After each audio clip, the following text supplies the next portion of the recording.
गुरु ब्रह्मा गुरु विष्णु गुरुदेव महेश्वर गुरु साक्षाৎ परम ब्रह्मा तस्मै श्री गुरुवे नमः।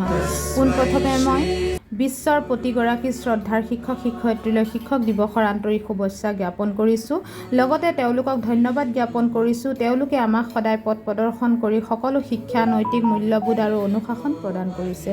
5 ছেপ্টেম্বৰ তাৰিখটো ভাৰতৰ প্ৰথম উপৰাষ্ট্ৰপতি মহান চিন্তাবিদ দাৰ্শনিক তথা মহান শিক্ষক ডক্টৰ সৰ্বপল্লী ৰাধাকৃষ্ণন দেৱৰ জন্মদিন উপলক্ষে শিক্ষক দিৱস হিচাপে পালন কৰা হয়।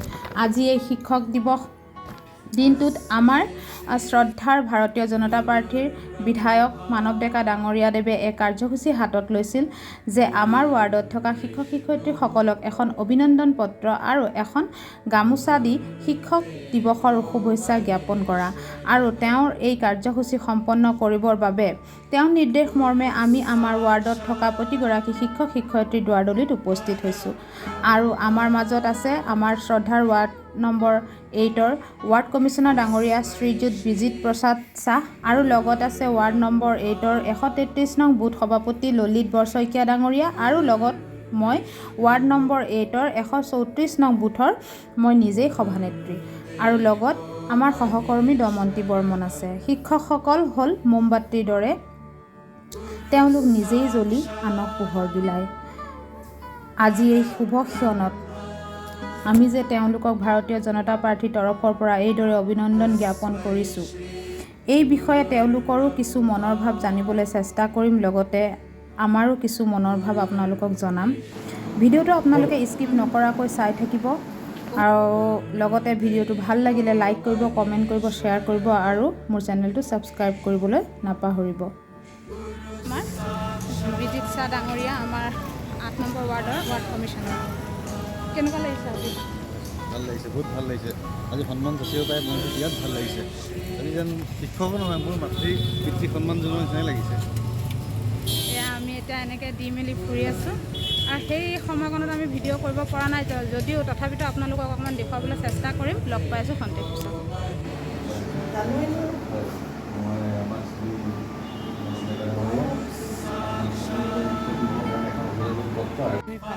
অন্য এক শিক্ষকৰ ঘৰত এয়া মোৰ হাতত আছে গামোচা।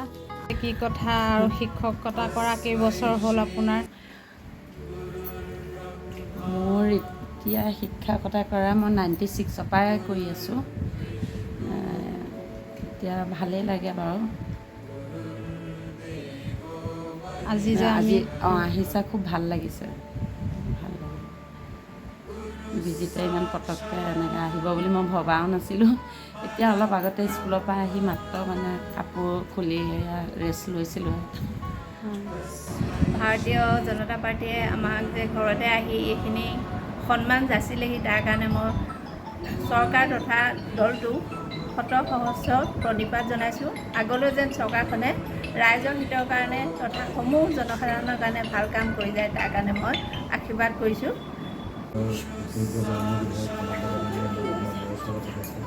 আমিও বিচাৰিছোঁ আগৰ পৰা কিবা এটা এনেকুৱা ধৰণৰ এটা হ'ব লাগিছিলে।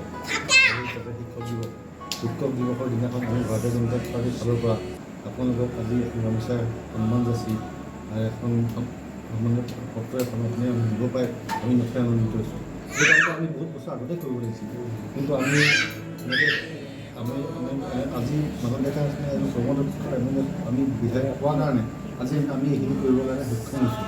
গতিকে আজি আমি আপোনালোকে কিমান আনন্দ পাইছে নাজানো, কিন্তু আমি নথৈ আপুনি বা আপোনালোকে কেনেকুৱা পাইছে, কি অনুভৱ হৈছে এষাৰ ক'লে আমি খুব।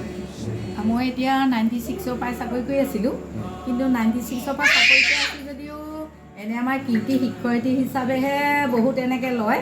কিন্তু আজি যে আমি ঘৰত থাকোঁতেই জনতা পাৰ্টীৰ ফালৰ পৰা যে ইমান ধুনীয়া এটা পদক্ষেপ লৈ পেলাই আমাৰ ঘৰত মই যে এইখিনি পাইছোঁ, তাৰ কাৰণে মই জনতা পাৰ্টীৰ তেখেতসকললৈ অশেষ ধন্যবাদ জ্ঞাপন কৰিছোঁ।